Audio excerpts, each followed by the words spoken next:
Hi, this is Baron, and we're going to be doing problem 6.25.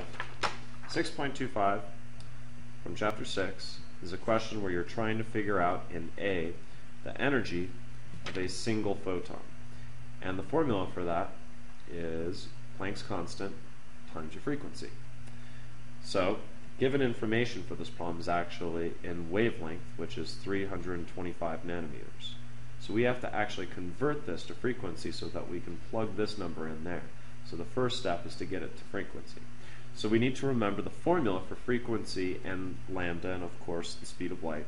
So it's that nu, which is the frequency, times lambda, which is the wavelength, equals the speed of light. I need to change this, plug this in, plug in the speed of light, and get nu by itself. So I'm going to divide by lambda on both sides, and I end up with a formula that I'm going to be using in this problem, which is frequency is the speed of light divided by lambda. So let me go ahead and set that up. So here's my frequency. It's equal to the speed of light, but when I write my speed of light down, I notice something, that the units are in meters per second. What I started off with is actually nanometers. So I have to take these nanometers and change it into meters. One easy way to remember is that it's times 10 to the negative 9th. So just take 325 nanometers times 1 times 10 to the negative 9th meters per 1 nanometer. So in my calculator, I'm going to plug that in. So it's going to be 325 times 1 times 10 to the negative 9th. And then I end up with 3.25 times 10 to the negative 7th meters.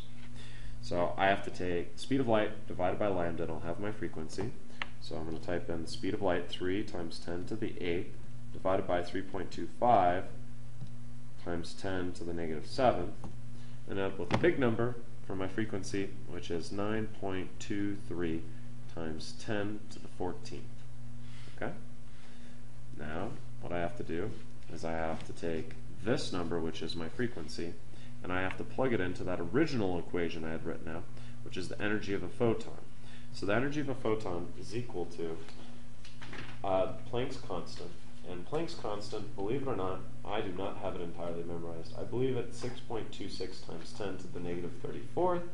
But of course, just making sure that I remember it correctly, I am looking it up. So when I look this thing up, I'm right, 6.626 times 10 to the negative 34th, and that's in a unit of joule seconds. And then don't forget that in this particular problem, the last one, my answer was in inverse seconds. So now I have to take this number and multiply it by this one, which is 9.23 times 10 to the 14th inverse seconds. What that means is my seconds cancel out, and I'm left with just joules and the joules per photon. So I'm taking my 9.23 to the 14th, and I'm multiplying it by 6.626 to the negative 34th. Multiply these two, and I have the joules for one individual photon. So the energy for one photon is 6.12 times 10 to the negative 19th joules. That's for one photon. Now what I'm going to do is I'm going to take it to B, and B is asking for what the energy of 1 mole of this is. So I take that number, 6.12 times 10 to the negative 19th joules, and I need to know if I have 1 mole of it. Well, that's 1 photon, so a mole of 1 photon is 6.022 times 10 to the 23rd. You just have to multiply these two numbers together, and then you know the energy of 1 mole of these photons of that particular frequency. So I do that, and my answer for B is 3.68 times 10 to the, let me count it out, 1, 2, 3, 4, 5, times 10 to the 5th, and that's the amount of joules per 1 mole. Now the next question is, how many photons are in 1 millijoule burst of this radiation? So I'm going to actually take the answer that I got in the last one. Let me pause for a second. Alright, now what I'm going to do is I have the energy. Let me go back to what I solved in A, which is the energy for one photon. And that's 6.12 times 10 to the negative 19th joules. Okay? And that's per one photon. That's the energy of one photon. So what I want to do is I want to figure out how many photons I'm going to get when I have I believe it's a 1 millijoule burst. So I obviously want my millijoules and my joules to jive together. So I've got 1 millijoule and I want to convert it to joules. So don't forget there's 1,000 millis in whatever base unit you have. So you actually have 1 times 10 to the negative third joules. And that's, so I have this number and I have this number, and I have to end up somehow with photons.